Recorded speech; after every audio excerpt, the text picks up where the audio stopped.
अस्सलाम वालेकुम, very warm welcome to show. तस्दीक तो वो होती है जी कि जो दुश्मन मुल्क से आए। हम जब भी रिपोर्ट कर रहे होते हैं तो यही समझा जाता है कि इंटरनेशनल प्लेयर्स क्या बात कर रहे हैं, क्योंकि हम तो पार्टी हैं इस जंग में। तो जो हमसाए पार से दुश्मन मुल्क से जो तस्दीक आती है वो वही अल्फाज हैं और मोहर सब्त की गई है वहाँ से। वहाँ के बीजेपी के सीनियर रहनुमा हैं सवामी साहब, उन्होंने जो दावा किया है उनका ये कहना था कि पाकिस्तान ने 5 तैयारे इंडिया के जो हैं वो गिराए हैं। और दूसरा, उन्होंने उनसे जब सवाल किया गया कि कितने तैयारे गिरे तो उन्होंने इस बात की तस्दीक की। दूसरा, उन्होंने ये बहुत बड़ा ब्रेक थ्रू है कि वहाँ से बीजेपी की जानिब से उन्होंने ना सिर्फ अमित शाह से, मोदी से भी मुस्ताफ़ी होने का मुतालबा भी किया है। साथ उनका कहना था कि अपनी जनता को, अपनी आवाम को जो है, अपने आवाम को सच बताने की भी ज़रूरत है। एग्जैक्टली उनके लफ्ज़ क्या हैं, क्या बात वो कर रहे हैं और इतनी बड़ी तस्दीक जो है, ये कितना बड़ा ब्रेक थ्रू है। इंटरनेशनल मॉनिटरिंग जितने भी इदारे थे जो बात कर रहे थे वो तो रिपोर्ट हो ही रहा था, पाकिस्तान भी जो क्लेम कर रहा था वही हो रहा था। ये वही बातें हैं जो एयरफोर्स ने प्रेजेंटेशन देते हुए फोर्सेस की जानिब से पहली दफ़ा बताया गया था कि 5 तैयारे हमने हिट किए हैं और 5-0 से पाकिस्तान जो है वो फिजाई सबकत रखता है। एग्जैक्टली क्या बात की है स्वामी साहब ने, वो ज़रा देखिए। दूसरा, जो एग्जैक्ट फिगर आ रहा है उसमें आप ये देखिए कि एस्टिमेटेड है ना कि 200 किलोमीटर के रेडियस में पाकिस्तान ने तैयारे हिट किए हैं। तो इंडिया का जो पहला तैयारा गिरता है वो अनंतनाग में गिरता है। इन 5 में से अगर इसको पहला मान लें तो अनंतनाग में वो गिरता है और वो मुजफ्फराबाद से 169 किलोमीटर के रेडियस में है। अच्छा, दूसरा, ये वो तैयारे गिराए गए पाकिस्तान की जानिब से जो बहावलपुर पर या मुजफ्फराबाद के इलाके में, कोटली में, इन सारे एरियाज में जो फिजाई हमला करने की नीयत रखते थे और कुछ ने एयर स्ट्राइक्स की भी, जैसे बहावलपुर में हुई और दीगर इलाकों में भी हुई। अच्छा, अनंतनाग वाला जो है वो 169 किलोमीटर का रेडियस था मुजफ्फराबाद से। अच्छा, दूसरा तैयारा पुलवामा में गिरता है और वो 141 किलोमीटर का रेडियस है। 200 किलोमीटर की रेंज अगर आप देखें तो मुजफ्फराबाद से पुलवामा जो है। इसी तरह अंखोर में तीसरा तैयारा अगर गिरता है तो 200 किलोमीटर का ये रेडियस है। अदरवाइज तो PL-15 जो है वो 300 किलोमीटर रेडियस में मार कर सकता है। इसी तरह जो आपका रेडार है J-10 का, वो भी इसी तरह ही है, वो भी तकरीबन 300 किलोमीटर के रेडियस में काम कर सकता है। अच्छा, चौथा तैयारा जो है वो मुजफ्फराबाद से, अगर वो उसका रेडियस देखा तो 201 किलोमीटर वो बनता है, रामबन में ये तैयारा गिरता है। और 5वां तैयारा फिर उनका भटिंडा में गिरता है। भटिंडा को अगर आप एस्टिमेट करें इधर बैठ के स्टूडियोज में तो तकरीबन 164 किलोमीटर बनता है, ये भावलनगर रीजन से। तो उस रीजन से अगर पाकिस्तान एयरफोर्स ने उसे हिट किया है, टारगेट किया है और उसे गिराया है, तो ये सारी डिटेल बनती हैं। एक तो ये मामला हैं। दूसरी तरफ जो सबसे इंपॉर्टेंट है वो एक तो जो दाखिली महाज था वो दोबारा गर्म हो गया, पॉलिटिकल महाज जिसे आप कह सकते हैं। तहरीक इंसाफ बेसिकली चाहती क्या है, उसकी स्ट्रेटजीज क्या हैं, पार्टी के अंदर जो टूट फूट है वो कहाँ जाके रुकेगी, कितना डैमेज हो जाता है जब वो ब्रेन्स, जो पॉलिटिकल ब्रेन्स नहीं है, जो सादे लोग थे, वो जब स्टेटमेंट्स बनाते हैं, स्टेटमेंट्स देते हैं तो उसका कितना नुकसान होता है। फिर इमरान खान साहब की जानिब से जो कहा गया कि उन पर 3 ऑफर्स उन्हें की गई। एक ऑफर ये थी कि 3 साल के लिए आप चुप रहिए, और ये सबसे पहले 3 फरवरी को जब इद्दत केस का फैसला आना था अडयाला जेल में, हम भी वहीं मौजूद थे, तो वहां ये सबसे पहले डिस्कशन में आया था और उन्होंने कहा था कि मुझे ऑफर्स हैं, बुशरा बीबी साहिबा के मुंह से पहले निकला और इमरान खान साहब ने तईद की कि हाँ वो ऑफर्स हैं कि 3 साल के लिए आप खामोश रहें, किसी जगह जुबानबंदी करके बैठ जाएं, ये सारे मामला। लेकिन इनफैक्ट देखना यह है कि तहरीक इंसाफ चाहती क्या है, और चाहती क्या से मुराद के पॉलिटिकली वो क्या कैलकुलेट करके बैठे हैं।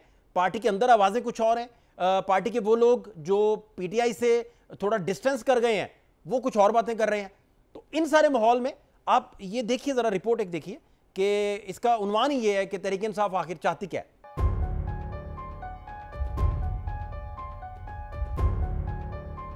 मुल्की सियासी मंजरनामे पर तहरीक इंसाफ एक बार फिर सरगर्म होती नजर आ रही है। तहरीक इंसाफ की तरफ से मुज़ाकरात, डील, कुछ लोग कुछ दो और एहतजाजी तहरीक की बातें हो रही हैं। ऐसे में सवाल उठता है कि एक तरफ मुज़ाकरात की चाहत, दूसरी तरफ एहतजाज की धमकी। तहरीक इंसाफ आखिर चाहती क्या है? गुज़श्ता रात सोशल मीडिया अकाउंट से साबिक वज़ीर आज़म ने तहरीक इंसाफ समेत पूरी कौम को मुल्क गिर एहतजाज के लिए तैयार रहने का हुक्म दिया।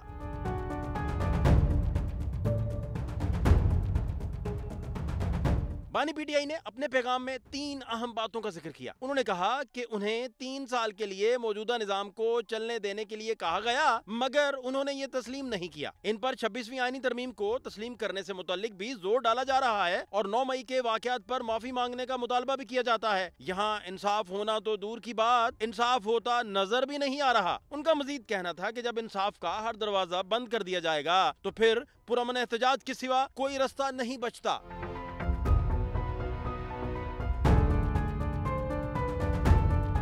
जहां बानी पीटीआई सड़कों पर निकलने की बात कर रहे हैं तो वहीं उनकी बहन अलीमा खान मुफाहमत के इशारे दे रही हैं। 2 साल में ये नहीं पता चला आपको हमारे भाई से चाहिए क्या है, आप मांग क्या रहे हैं उसके। वो तो कह रहे रूल ऑफ लॉ करो, वो रूल ऑफ लॉ के लिए खड़ा है, वो जमहूरियत के लिए खड़ा है।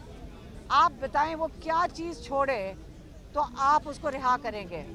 आप पीछे ना बैठे, सामने आके बैठे, हम मेज़ के ऊपर हमारे साथ बैठ जाएं, हम तैयार हैं। इससे कबल 26 मई को अलीमा खान ने अडयाला जेल के बाहर मीडिया से गुफ्तगू करते हुए इमरान खान का पैगाम कुछ यूं दिया था। उन्होंने कह दिया आज वाज़ेह तौर पे कि अब तैयारी करें पार्टी। मैं बिल्कुल नहीं बुलाऊंगा किसी को इस्लामाबाद, मैं अपने लोगों की, मुझे बड़ी तकलीफ है, मैं अब ये बिल्कुल ये नहीं करूंगा, लेकिन सारे पार्टी तैयारी कर ले। मैं इंशाल्लाह मैस मूवमेंट की अनाउंसमेंट करने लगा पूरे पाकिस्तान। जबकि तहरीक इंसाफ के सेनेटर बैरिस्टर अली जफर ने बानी पीटीआई से मुलाकात के बाद मीडिया से गुफ्तगू करते हुए कहा कि बानी पीटीआई ने वाज़ेह कर दिया है कि अपने लिए कोई गिव एंड टेक नहीं, मेरे दरवाजे एस्टेब्लिशमेंट से बातचीत के लिए खुले हैं। ये बड़ा वाज़ेह कह दिया है कि कोई गिव एंड टेक नहीं है, हमें सिर्फ मेरे दरवाजे सिर्फ खुले हैं, सिर्फ और सिर्फ एस्टेब्लिशमेंट से डायरेक्टली बात करने के लिए, नेशनल इशूज़ पे, यूनिटी की खातिर, इत्तेहाद की खातिर। इसके अलावा मैंने कोई अपने लिए कोई चीज़ ना मांगना है ना कोई इसमें। पार्टी के सेक्रेटरी जनरल सलमान अकरम राजा ने गुफ्तगू करते हुए कहा कि कुछ लो और कुछ दो वाला अलीमा खान का बयान पार्टी का मौक़िफ़ नहीं है। अलीमा बीबी का बयान एक बहन का बयान है, वो सियासी जमात का बयान नहीं है। एक बहन जो अपने भाई के हवाले से फिक्रमंद है, ये उसका बयान है और उनको हक है कि वो अपनी फिक्र का इजहार करें। हम नहीं समझते कि हम किसी उसूली मौक़िफ़ से हटेंगे। इमरान खान साहब बड़ी वजाहत से कह चुके हैं कि मुज़ाकरात उनसे किए जाएं, उनसे बात की जाए, आईन और कानून की खातिर हर काम करने को तैयार हैं। जबकि chairman PTI barrister Gohar Ali Khan का कहना है कि बानी पीटीआई कह चुके हैं किसी डील की सूरत में बाहर नहीं आऊंगा। खान साहब कैटेगोरिकली कह चुके हैं कि मैं कभी भी डील के सूरत में बाहर नहीं आऊँगा और उनके खिलाफ बने हुए सारे केसेस सियासी, बोगस और पॉलिटिकल विक्टिमाइजेशन के केसेस है। एक तरफ मुज़ाकरात, कुछ लो कुछ दो की बातें हैं, वहीं दूसरी तरफ तहरीक इंसाफ खैबर पख्तूनख्वा के सदर और chairman public accounts committee Junaid Akbar ने एहतजाजी प्लान भी बता दिया। उनके मुताबिक एहतजाज से पहले सवाबी या फिर मारगला के पहाड़ों पर टेंट विलेज बनाया जाएगा, वहाँ से इस्लामाबाद की जानिब बढ़ेंगे। जिस दिन इस्लामाबाद में एहतजाज या धरना होगा, इसी दिन इन शहरों में भी धरना दिया जाएगा।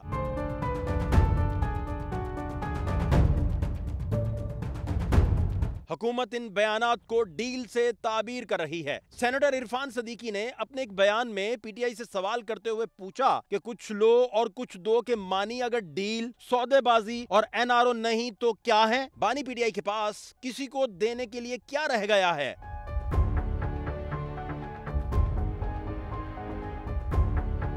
दूसरी तरफ जराए का यह भी दावा है कि अली अमीन गंडापुर ने हाल ही में इमरान खान से कहा था कि मुज़ाकरात के लिए मौजू हलकों से मुस्बत इशारे मिले हैं, लेकिन इमरान खान ने इस पेशकश को मुस्तरद करते हुए पार्टी क़यादत को सड़कों पर एहतजाज करने के लिए तैयार रहने का हुक्म दिया है।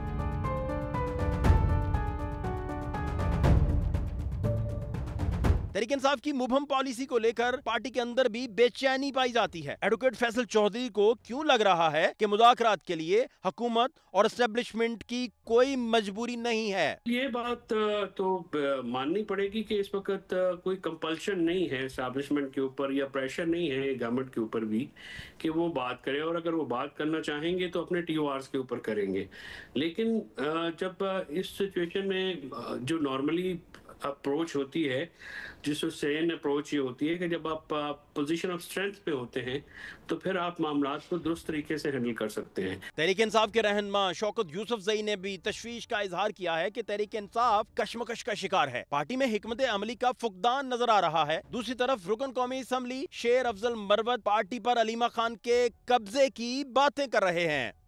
खुला कहते थे कि जी हमारी मौरूसी सियासत नहीं है, लेकिन अब जिस अंदाज पे पार्टी चली गई है, पब्लिकली जो है पाकिस्तान तहरीक इंसाफ के लीडर जो है उनकी जगनसाई हो रही है। परसों गौर साहब को जो कहा गया, इन चीजों की रोकथाम होनी चाहिए। आने खाना को घर तक महदूद रखना चाहिए और ये मामला सियासी क़यादत को देने चाहिए। याद रहे इससे कबल भी तहरीक इंसाफ और हुकूमत के दरमियान गुज़श्ता 1.5 साल के दौरान 3 अहम नशिस्तें हो चुकी जो बगैर किसी नतीजे के एहतमाम पजीर हुई। अब सवाल ये है कि तहरीक इंसाफ एक तरफ अंदरूनी इख्तलाफात का शिकार है, बयानियों को लेकर पार्टी के अंदर तकसीम और तशवीश पाई जाती है, दूसरी तरफ पसे पर्दा मुज़ाकरात का माहौल बनाने की कोशिशें भी हैं। क्या मौजूदा बयानात महज सियासी दबाव डालने की कोशिश तो नहीं? इस सारी सूरत हाल में सवाल यही उठता है कि मुज़ाकरात, डील या एहतजाज, तहरीक इंसाफ आखिर चाहती क्या है? बैरिस्टर अकील मलिक साहब, वजीर मुमलिकत बराए कानून और इंसाफ, मेरे साथ इस वक्त मौजूद हैं।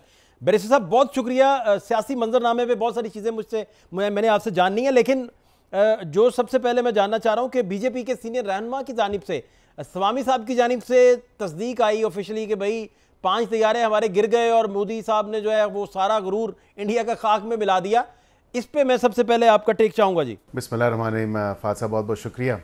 देखें, बिल्कुल ये पूरी दुनिया को अब तो पता चल चुका है इस तमाम तर मामले का। अगर अपनी आंखों पे खुद ही पट्टी बांधनी है या अपनी आंखों पे अपनी हथेलियों से हकीकत को छुपाने की अगर कोई कोशिश की जा रही है तो वो बीजेपी आरएसएस और मोदी हुकूमत की तरफ से की जा रही है। हम तो बड़े क्लियर हैं, पूरी दुनिया ने देखा, पूरी दुनिया ने इस पूरी सिचुएशन को असेस भी किया और ये एज ए केस स्टडी भी इस्तेमाल हो रहा है कि ये इतनी एक लॉन्ग एरियल जो फाइट थी उसमें फिर जो नुकसान हुआ भारत का वो तो आपको पता है तमाम तर मामला।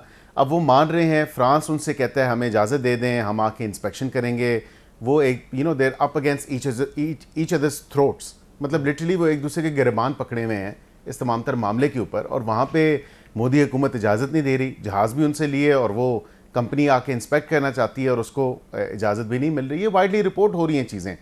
अभी आहिस्ता आहिस्ता देखें तमाम तर मंजर आम खुल के सामने आ चुका है, पूरी दुनिया के सामने, ना सिर्फ इस खित्ते की बल्कि वर्ल्ड एट लार्ज जो है वो तमाम तर इस मामले को देख रहा है। बिलखुसूस भारत के अंदर से बीजेपी के अपने वोटर सपोर्टर ये सवाल उठा रहे हैं और जो एक बेहुदा नाम इस ऑपरेशन को दिया गया, जो पाकिस्तान के ख़िलाफ़ जारियत की गई, मतलब उसका मुंह तोड़ जवाब तो अल्हम्दुलिल्लाह हमने दिया, लेकिन जो सुबकी का सामना मोदी हुकूमत को और बिलखुसूस मोदी को है पूरी अपनी आवाम के सामने, वहाँ पे ख़वातीन सवाल कर रही हैं कि क्या बेहुदा नाम दिया है कि हमारे शौहर मौजूद हैं। हिंदुइज़म में सिंदूर सिर्फ शौहर लगा सकता है, आप कौन होते हैं सिंदूर लगाने वाले और यह सिंदूर का नाम लेने वाले? तो वो उधर जो है बहुत सुबकी का उनको सामना है इस हवाले से। तो अब तो उनकी अपनी जो अवाम है या जनता जिसको वो कहते हैं वो खुल के सामने आ चुकी है और वो इसको लिटरली उनके ब्लफ्स को, उनके झूठ को, उनकी मिस इन्फॉर्मेशन को, उनकी डिस इन्फॉर्मेशन को और जो पूरी एक नेशनल एम्बेरसमेंट हुई है पूरी हिंदुस्तान को, तो उसके ऊपर वो खुल के बात कर रहे हैं। ठीक। अच्छा, दूसरा बैरिस्टर साहब, पॉलिटिकल महाज पे बड़े अच्छे ये मौके थे अच्छा डिस्कशन करने का, तहरीक इंसाफ को साथ लेके चलने का, कुछ रिहाइयाँ भी हो जाती इसको लेकर, तो किसी विन विन सिचुएशन रहना थी, बड़ा अच्छा माहौल था, एक जंग बनी हुई थी। तो जंग में तो आपको पता है यूनिटी थी। अतात आरड़ साहब हमारे शो में बैठ के कह रहे थे कि आप हमें ये ना कहिए कि हम नून लीग के हैं, किसी को तहरीक इंसाफ का ना कहिए, आप बताइए कि हम सारे पाकिस्तान के झंडे तले इकट्ठे हैं। ये स्पिरिट थी मिनिस्टर्स में भी, सारे लोग ये कह रहे थे। लेकिन बात तो वहीं की वहीं है। आज भी जब थाना रमना केस का फैसला आता है तो उसमें कौमी असम्बली के अब्दुल लतीफ़ साहब हैं, चित्राली साहब, उन समेत 11 तहरीक इंसाफ के कारकुनान जो हैं 27 साल की उनको कैद सर। तो ये मंजरनामा बनता जा रहा है आहिस्ता आहिस्ता, जो था उसमें और एक्सेलरेट होता जा रहा है।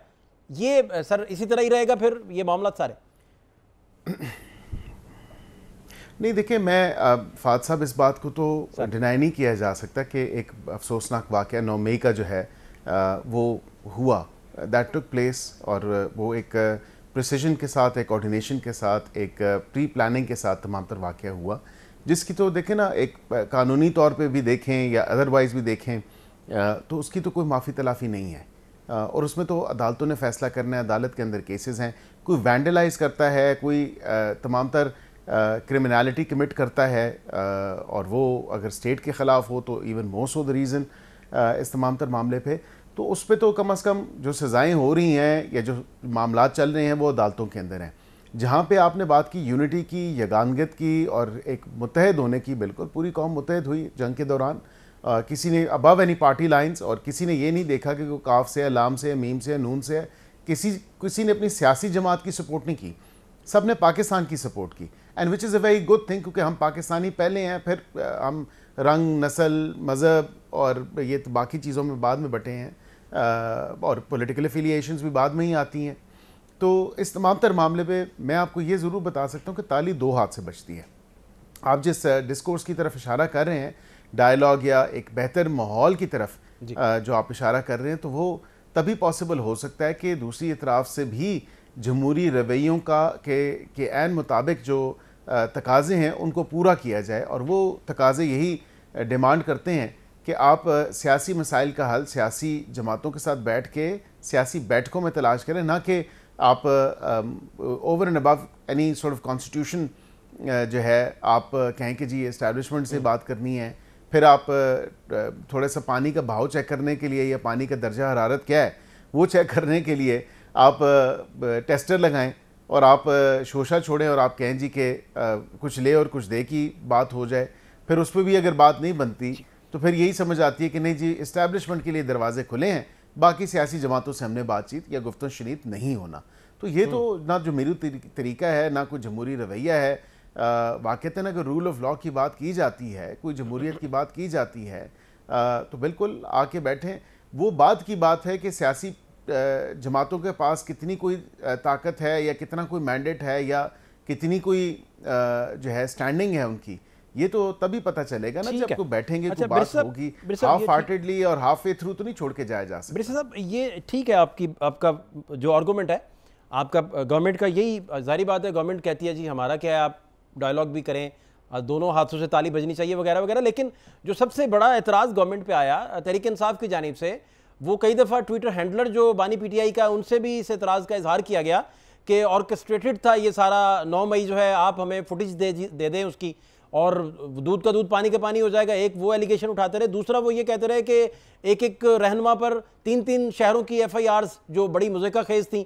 तो मुद्दा ये था तहरीक इंसाफ की जानिब से कहने का कि हुकूमत ने 9 मई के केसेस को और उसकी प्रोसीडिंग्स को जिस तरह से डील किया या उनकी मदय्यत जिस तरह की, उन्होंने खुद उसको जो है वो बड़ा अजीबो गरीब सा बना दिया, बड़े भोंडे तरीके से वो लेकर चले, फिर उनका चलान ही नहीं पेश होता था, ये सारे मामला आपको फेस करने पड़े।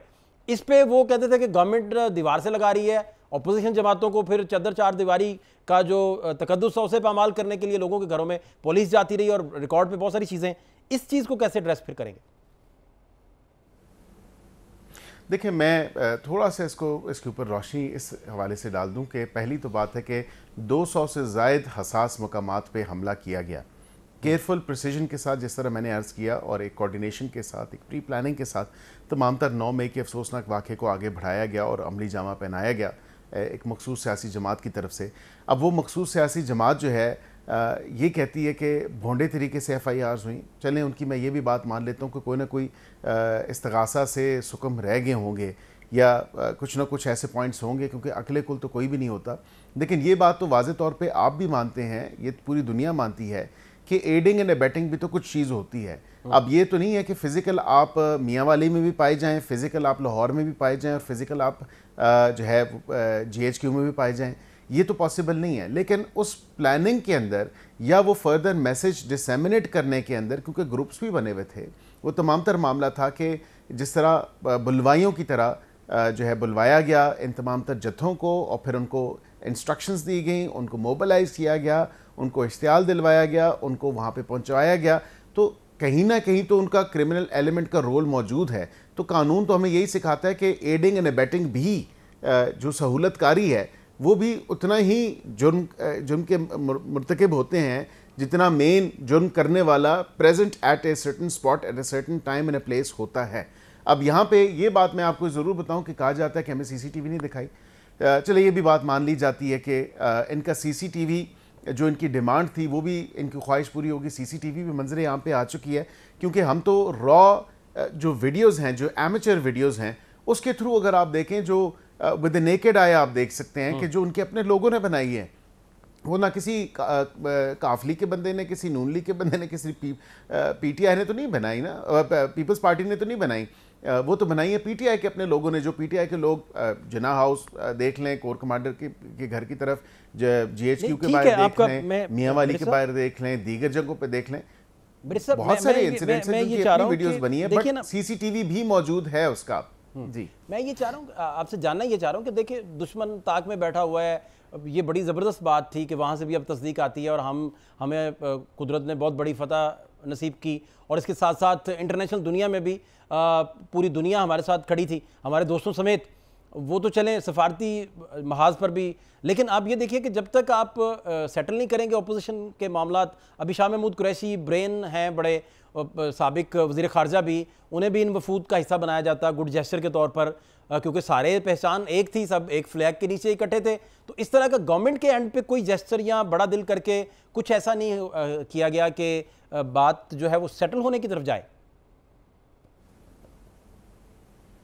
देखिए, मेरा ज़ाती व्यू पहले ले लीजिएगा, मैं हुकूमती व्यू नहीं इसमें बयान कर रहा। मेरी ज़ाती राय में मैं ये समझता हूँ कि अपोजिशन के भी, और अपोजिशन में खाली सुन्नी इत्तेहाद काउंसिल और पीटीआई नहीं है, अपोजिशन में दीगर जमातें भी मौजूद हैं, JUIF भी मौजूद है, उसके अलावा भी जमातें मौजूद हैं। हमें अपोजिशन से भी उन तमाम जमातों को की नुमाइंदगी को इंश्योर, मेरी नाकिस राय के मुताबिक, जो मैं खुद सोचता हूँ, या मेरा अपना जो एक व्यू है इसके ऊपर, कि बिल्कुल इस डेलीगेशन का हिस्सा बनाना चाहिए था। बरकैफ ये प्राइम मिनिस्टर का प्रोगेटिव है, उन्होंने बेहतर समझा, वो मेरे से ज़्यादा बेहतर जानते हैं तमाम तर मामलात को, तो ज़ाहिरी बात है कि उनका ही डिसीजन है, उनका फ़ैसला है। उन्होंने एक हाई पावर डेलीगेशन इत्तेहादियों का ही रखा और गवर्नमेंट का ही रखा, तो इंशाल्लाह वो भी अब डेलीगेशन जाएगा, और वो आप देखेंगे जिस तरह इंटरनेशनल फोरम्स पे पाकिस्तान का मुकदमा वो लेके जाएगा या नैरेटिव पेश करेगा।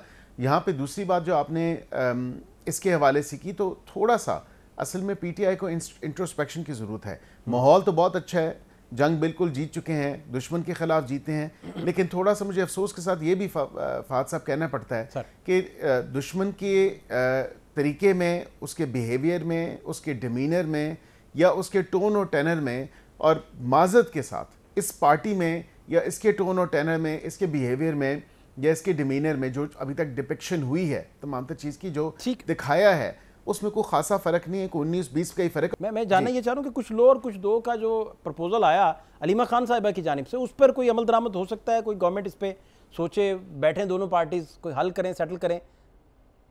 आखिरी बात सर।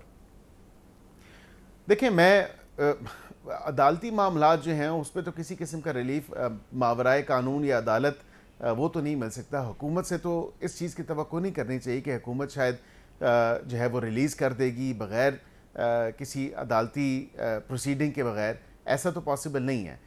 ये भी नहीं हो सकता कि हुकूमत से ये एक्सपेक्टेशन की जाए कि हुकूमत जो है वो विड्रॉ कर लेगी प्रोसिक्यूशन से, ऐसा भी मुमकिन नहीं है। अब वो अपील स्टेज पे है, अपील उनकी है, वो अदालत ने का प्रेरोगेटिव है, अदालत ने देखना है अपील स्टेज पे कि क्या रिलीफ उनको मुमकिन है अंडर द लॉ, या क्या रिलीफ मिल सकता है in light of the judgment और एविडेंस जो उनके खिलाफ वहाँ पे पेश हुआ है। 190 मिलियन पाउंड की फॉर एग्जांपल मैं केस की बात कर रहा हूँ, तो वहाँ पे वो देखा जाएगा। वो ना तो मेरा काम है एज बसीयत वजारत कानून के साथ बसीयत वज़ीर मुमलकत कानून या किसी और का कोई काम है, ना हम कर सकते हैं, ना हमें कानून इस चीज़ की इजाज़त देता है। कुछ ले और दे की बात ये ज़रूर हो सकती है कि वो बता दें कि वो चाहते क्या हैं, फिर हम उसको उस लाइट में देख के तो हम बता देंगे कि हम क्या दे सकते हैं। ठीक है, in a democratic setup of course. बहुत शुक्रिया बैरिस्टर जी, बड़ा सीनियर नाम हमारे साथ थे, बड़ा खुल के उन्होंने कहा कि हमें बता दें, कुछ लो और दो की अगर बात करनी है तो पहले हमें बता दें कि हमसे वो क्या चाहते हैं, तो फिर हम उस पर सोच सकते हैं। शॉर्ट ब्रेक एक लेंगे जी, हमारे साथ रहिए। ब्रेक के बाद खुश आमदीद। पॉलिटिकल डिस्कशन बड़ा इंपॉर्टेंट होता जा रहा है, सिर्फ इस चीज़ को लेकर के जो बातें पहले की जा रही थी, जंग के दौरान के तहरीक इंसाफ को बताया गया, उन्हें एतमाद में लिया गया, बानी पीटीआई को, उनके पास ब्रीफिंग के लिए लोग गए और कुछ गैर सियासी लोग थे, इस तरह की खबरें मार्केट में आई अच्छे खासे तरीके से, ऑफिशियल डिनाइल भी आए उनके, लेकिन मुद्दा ये था कि तहरीक इंसाफ की जानिब से जंग को लेकर भरपूर हिमायत का ऐलान था, उसके बाद कुछ स्टेटमेंट्स ऐसी आई, फिर पार्टी के अपने लोगों ने कहा कि आप जो इमरान खान साहब से मिल के आते हैं इस पर कुछ तो सेंसर रखिए, वो बातें जो आप सुन के आते हैं बाहर कर देते हैं। हालांकि बहुत सारे जो शख्सियात हैं वो पॉलिटिकल ब्रेन्स नहीं है। साबिक वज़ीर इत्तलात फवाद चौधरी साहब मेरे साथ, सीनियर पॉलिटिशियन मेरे साथ मौजूद हैं। चौधरी साहब, बहुत शुक्रिया आपके टाइम के लिए। आज एक नई डेवलपमेंट थी कि थाना रमना केस में भी रुकन कौमी असम्बली अब्दुल लतीफ़ साहब जो हैं तहरीक इंसाफ के चित्राली साहब, उन समेत 11 पीटीआई कारकुनान को जो है वो 27 साल की कैद सुनाई गई। तो इस तरह तो टेक्निकल ग्राउंड्स पे अब्दुल लतीफ़ साहब जो है वो डी सीट भी हो सकते हैं। तो इस पे सबसे पहले मैं चाह रहा था इस पे आपका टेक आ जाता। पहले आमतौर पर डी सीट इस तरह होता नहीं है। वो पहले जब जाहिर है अपील का उनको राइट है, फिर 426 में सस्पेंशन का राइट है।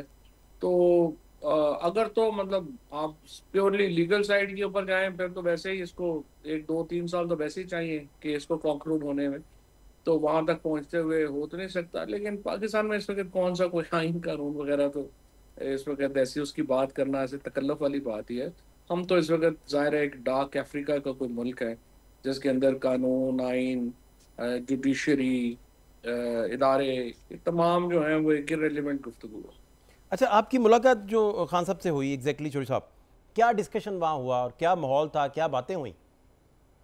माहौल तो खैर देखें नहीं, बिल्कुल ही एक मछली मंडी टाइप ही होता है। एक वहाँ पे बुनियादी तौर के ऊपर एक थिएटर था, सिनेमा था अडयाला जेल में, जहाँ पे एक वीकली फिल्म दिखाई जाती थी कैदियों को। अब उन्होंने उसको जो है वो कन्वर्ट कर दिया है अदालत में। अब फिल्म तो चल रही है लेकिन वो जो इमरान खान के और 9 मई का जो ट्रायल है और जो बाकी उनके ऊपर तोशाखाना या बाकी ट्रायल है, उस सूरत में वहाँ पे वो फिल्म चल रही है। तो आपकी इमरान खान जब आते हैं वहाँ पे आमतौर पे वो सुबह एक्सरसाइज करके वहाँ पे आते हैं, ट्राउजर शर्ट में, और बड़े पसीने से शराबोर होते हैं जब भी हम मिले हैं वहाँ पे। तो उसमें वो ये है कि जो माहौल है वहाँ पे वो तो ऐसे ही है। लेकिन मैंने जो अर्ज किया वो यही था कि इसको पहले जो है वो आप जो हम कर रहे हैं इस वक्त, कोई ये आते हैं लोग आते हैं फलाने को निकाल दें, फलाने को लगा दें, बस यही बहसें चल रही हैं। तो मैंने उनसे अर्ज किया कि देखें ये तो बड़ी वक्त ज़ाया करने वाली बातें हैं। जब तक बड़ी पॉलिटिक्स हमारी सेटल डाउन नहीं होगी और हम एक बड़ी स्ट्रैटेजी नहीं होगी तो ये बातें तो कोई इसका जवाब नहीं है। और हमारी जो बड़ी पॉलिटिक्स है उसमें बहुत कन्फ्यूजन है, उसमें समझ नहीं है कि हम क्या चाहते हैं। और आखिर जो है वो आपने पॉलिटिक्स में देखो, हम तो पॉलिटिशियन है, हम तो रास्ते बना सकते हैं, हम असलिया लेके पहाड़ों पे तो नहीं चढ़ सकते, ये लहदा बात है। हमें जब फारग मुकम्मल कर देंगे हमारी जगह के ऊपर जो लोग आएंगे वो असले वाले ही आएंगे, लेकिन वो फिर असले वाले जाने और वो असले वाले जाने, हम तो इररिलेवेंट हो जाएंगे ना। तो हमारा एज अ पॉलिटिशियन काम ये है कि हम स्पेस क्रिएट करें, और स्पेस क्रिएट करने का तरीका ये है कि हम अपोजिशन अलायंस बनाएं।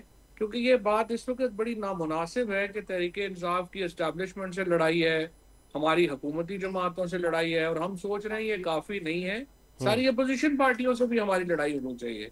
तो हमारी हम वहां पर भी जो है वो अकेले हैं।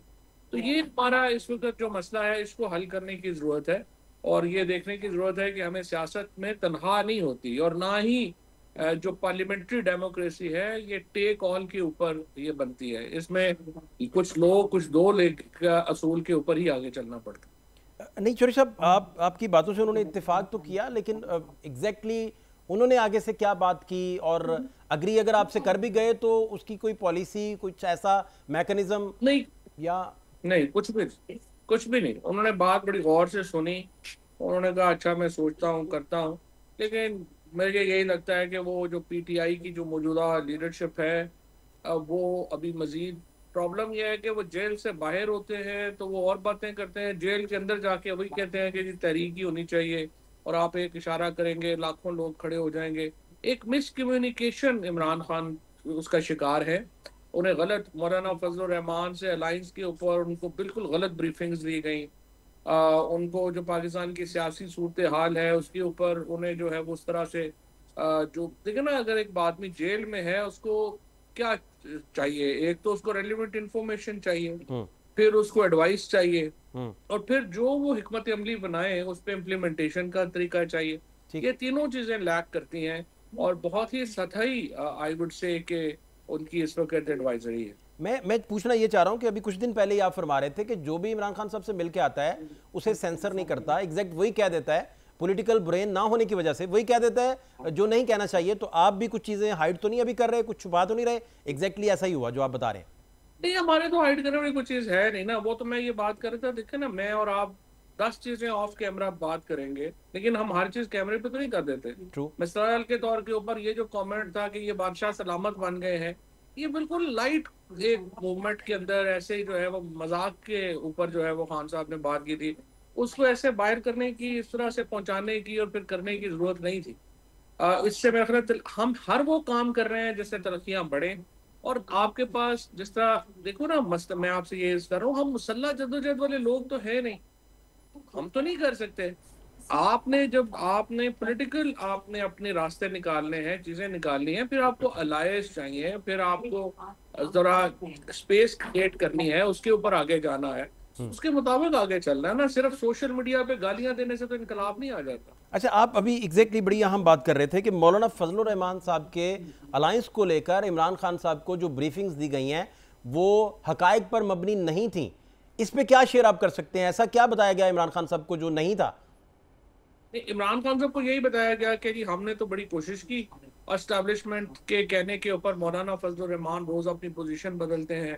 26वीं आईनी तरमीम के ऊपर उन्होंने जो है वो बड़ा मुकमका किया है, चीजें की हैं, हालांकि ऐसा कुछ भी नहीं था। मौलाना फजलुर रहमान ने अगर हुकूमत में शामिल होना होता तो आपके सामने शहबाज शरीफ रोज उनके घर पे जाते हैं, नकवी साहब रोज उनके घर पे जाते हैं, वो हुकूमत में शामिल हो जाते हैं। लेकिन उनकी रिजर्वेशंस है, लेकिन मौलाना एनजीओ नहीं चला रहे, आपने उन्हें पॉलिटिकल एंगेजमेंट में लाना है, पॉलिटिकल डील में लाना है। वो जो है मेरे ख्याल के अंदर अभी आपने मौलाना को चूंकि कोई ऑफर नहीं किया, लोगों को जानते भी नहीं है वो इधर वाले लोगों को, असद कैसर साहब के अलावा, सो वो उसकी और उनको सिर्फ इमरान खान को एक तरफा ब्रीफिंग दी गई, जिसके नतीजे में मैं समझता हूँ कि ये अलायंस जो है, जो अपोजिशन अलायंस जो बन जाना चाहिए था अब तक, वो भी नहीं बन सका, कोई इंटरनल प्रेशर नहीं क्रिएट हो सका। क्योंकि देखे ना, दो ही जमातें हैं जिनके पास स्ट्रीट पावर है, या पीटीआई के पास है या मौलाना के पास है। पीटीआई अकेली नहीं कर सकी, अब आपने लोग जोड़ने हैं साथ। ये कहना कि उनको भी हम किसी और को मानते ही नहीं है, तो ये तो मुमकिन नहीं होता। अच्छा, अलीमा खान साहिबा के बयान पर भी आपकी कोई इमरान खान साहब से बात हुई कि ये कितना डैमेजिंग था पार्टी के लिए, कि डायरेक्टली वो बता रही थी कि बताइए जो लेना देना है वो करें, बैठें हमारे साथ बैठें, हमें तो पता नहीं है हमारे भाई ने क्या किया है, क्या खुफिया हाथ हैं, इस तरह के स्टेटमेंट्स जो आए, इन पे भी कोई इमरान खान साहब से आपकी कोई डिस्कशन, कोई बात हुई? नहीं, मेरी बात नहीं हुई। मैंने तो ये एक्चुअली इन स्टेटमेंट्स की भी कोई वैल्यू इतनी इंपॉर्टेंस नहीं है। इमरान खान तो कह ही रहे हैं एस्टैब्लिशमेंट से कि बातचीत होनी चाहिए, वो तो ये है कि ये बात अल्फाजी का एक प्रॉब्लम है, उनको ऐसे बात शायद ना करती इस अल्फाजी में तो बेहतर था, बट नॉनदलेस एस्टैब्लिशमेंट से बातचीत के ऊपर तो इमरान खान का पहले ही मौक़िफ़ है कि वो बातचीत करना चाहते हैं। So I don't see this statement कोई उससे बड़ी कोई दूर बात तो नहीं है। लेकिन इशू ये है कि ये तमाम जो बातें हैं या बयानात हैं, उससे पहले एक बड़ी पॉलिटिकल स्ट्रेटजी चाहिए, और वो स्ट्रेटजी है कि आपका पोजीशन अलायंस बनना चाहिए। आप जब तक पोजीशन अलायंस नहीं बनाते, आप अपना एक एजेंडा तय नहीं करते, आप बहुत तन्हा हैं इस वक्त पाकिस्तान की सियासत में। ये मैं समझता हूँ कि एक अच्छी चीज़ नहीं। अच्छा चौधरी साहब, इमरान खान साहब जब ये स्टेटमेंट देते हैं कि मैं डायरेक्ट एस्टेब्लिशमेंट से बात करना चाहता हूँ, तो इसके मानी ये पहनाए जाते हैं कि शायद अब तक उस तरफ से किसी ने बात ही नहीं की, किसी लेवल पे भी कोई शख्सियत मिली ही नहीं उनसे, और जो पैगाम रसानियाँ भी हुई, या जैसे उन्होंने खुद बताया कल के बयान में भी, ट्विटर हैंडलर से भी जो बयान उनके आते रहे कि हमें कहा गया था कि भाई आप 3 साल इस गवर्नमेंट को बर्दाश्त करें, तो इस तरह के बयान हुकूमती कोई नुमाइंदा लेके फिर आता है, अगर कोई डायरेक्ट रब्ता ही नहीं अब तक हो सका। देखिए, बात यह है कि बुनियादी तौर के ऊपर ये जो बयान खान साहब का आता है, इसका जो जेनेसिस है वो ये है कि जब इन्होंने कमेटी बनाई और उस कमेटी ने नून लीग और पीपल्स पार्टी से बातचीत शुरू की, तो इसहाक डार साहब जो डिप्टी प्राइम मिनिस्टर हैं, अयाज सादिक जो स्पीकर हैं, राना सनाउल्लाह, इरफान सदीकी, जो बड़े तगड़े लोग हैं नून लीग के, वो तमाम तर एफर्ट के बावजूद इमरान खान की मुलाकात भी नहीं करवा सके हुकूमती अपने पीटीआई की टीम से। तो this actually translates into the fact with Imran Khan के पास कि ये तो इस काबिल भी नहीं है कि ये एक मीटिंग ही अरेंज करवा सके, तो इनसे मुज़ाकरात का क्या फ़ायदा है, जो इसमें वजन है उनकी बात में। ठीक। और फिर एस्टैब्लिशमेंट को भी ज़ाहिर है सोचना चाहिए कि जब वो कहते हैं कि आप सियासी जमातों से बात करें तो फिर थोड़ी इज्जत तो दें उनको। आपने हुकूमत उनको ला के बैठाया, सारे ओहदे दिए, थोड़ी सी इज्जत भी दे दें। तो वो इसलिए प्रॉब्लम यहाँ पे आता है कि जब आप सियासी जमातों से बात करें और वो एक मीटिंग भी अरेंज ना करा सकें तो बात क्या करें। बट नॉनदलेस मेरे ख्याल में एक इंक्लूसिव डायलॉग होना चाहिए जिसमें एस्टैब्लिशमेंट भी शामिल हो और ये पार्टियां भी शामिल। अच्छा, दूसरा, जब इमरान खान जेल में बैठ के बार बार अपने ही लोगों को कहते हैं कि आप विकेट के दोनों तरफ खेल रहे हैं, हमें पता है कौन कौन लोग विकेट के दोनों तरफ खेल रहे हैं, तो इस तरह के बयानात पार्टी किस तरह कंसीव कर रही है? इस तरह के बयानात का जो इम्पैक्ट आता है उसमें पार्टी में कितनी तोड़फोड़ है? या आप समझते हैं कि विकेट के दोनों तरफ खेलने वाले लोगों की तादाद शायद बहुत ज़्यादा है? या एग्जैक्टली क्या मानी निकाले जाएं इस बयान के? देखिए, बात यह है कि एक तो जेल में वैसे ही बंदा साइकोलॉजिकली जो है वो थोड़ा डाउन होता है, और जाहिर है कि बाहर के लोगों से जो उम्मीदें हैं अगर वो पूरी नहीं हो रही हो तो वैसे ही बंदे जो है वो जिटरी होता है। लेकिन दूसरा प्रॉब्लम पीटीआई में तो यह है कि यहाँ तो हर दूसरे शख्स को गद्दार करार देना, उसको जो उसके खिलाफ साजिश करना, ये इट्स नाउ बिकम एक रूटीन टाइम, क्योंकि जो लीडरशिप है इस वक्त पीटीआई की, उनका कद इतना छोटा है कि वो ये समझते हैं कि जब तक हम दूसरों के खिलाफ साजिश नहीं करेंगे हमारी रेलिवेंस नहीं रहेगी। सो ये जो सारे लोग हैं जो सियासी तौर के ऊपर बिल्कुल आप समझिए नौ मौलूद है, दे आर पॉलिटिकल नॉविसेस।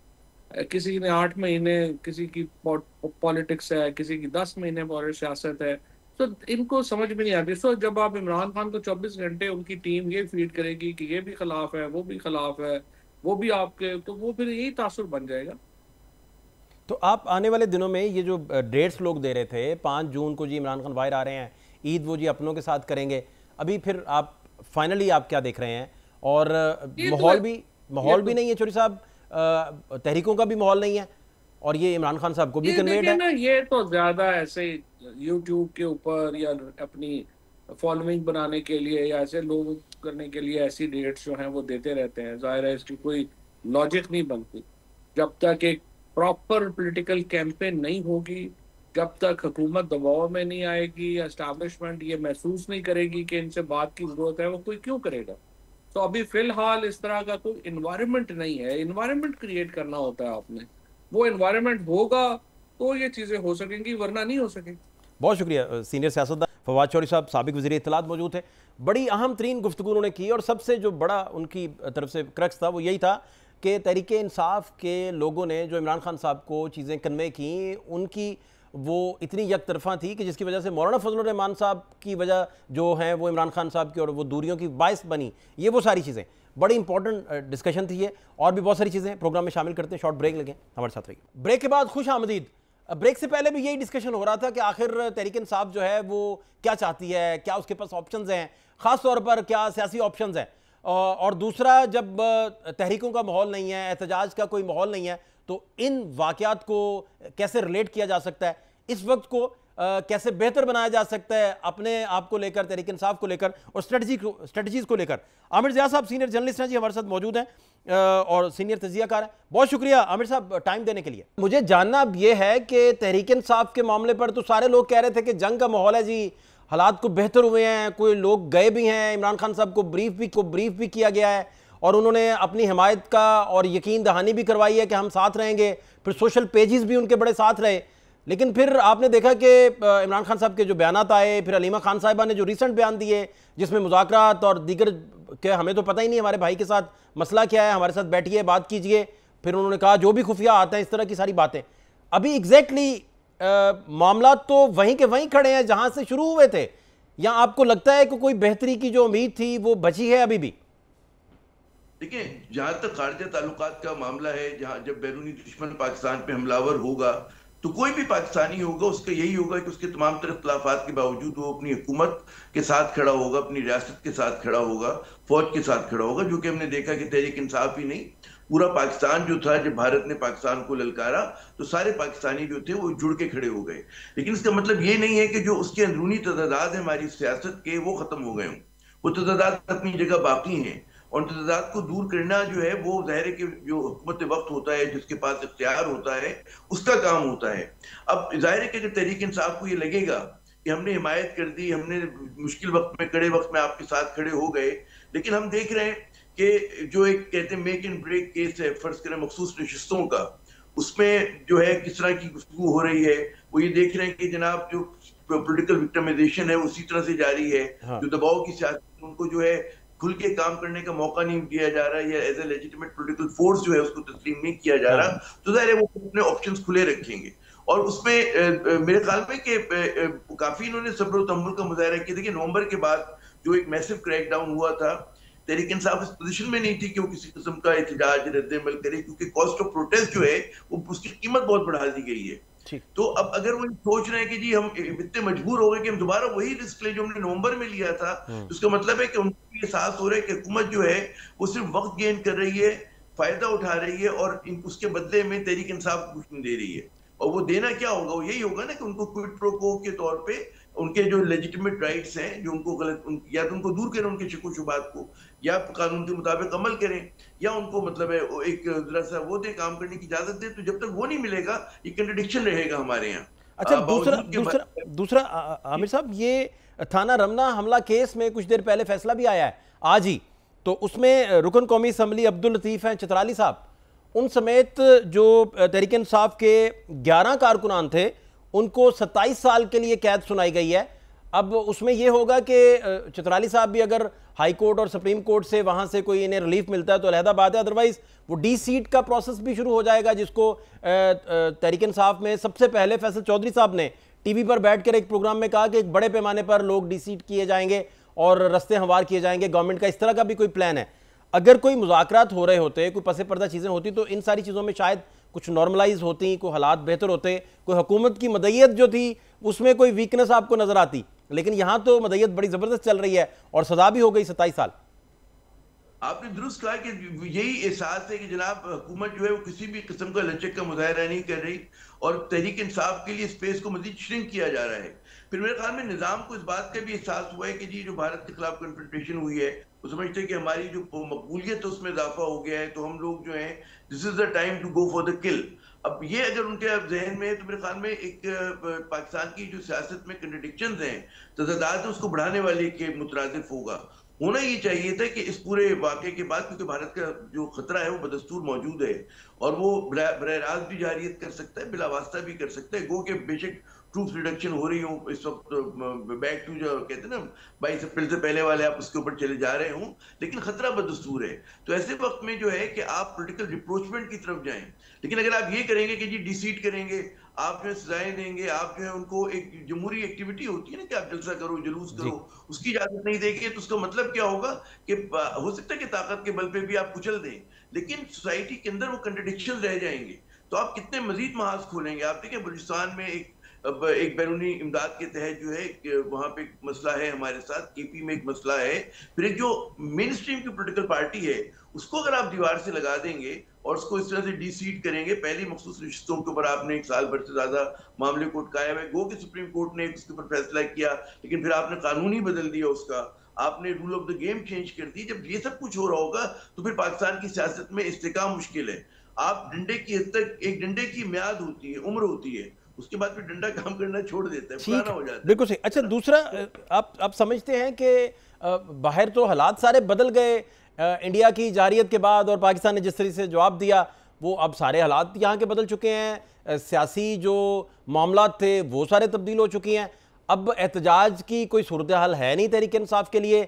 बहुत सारी एहतजाज की कॉल्स जो हैं वो नाकाम भी हुई।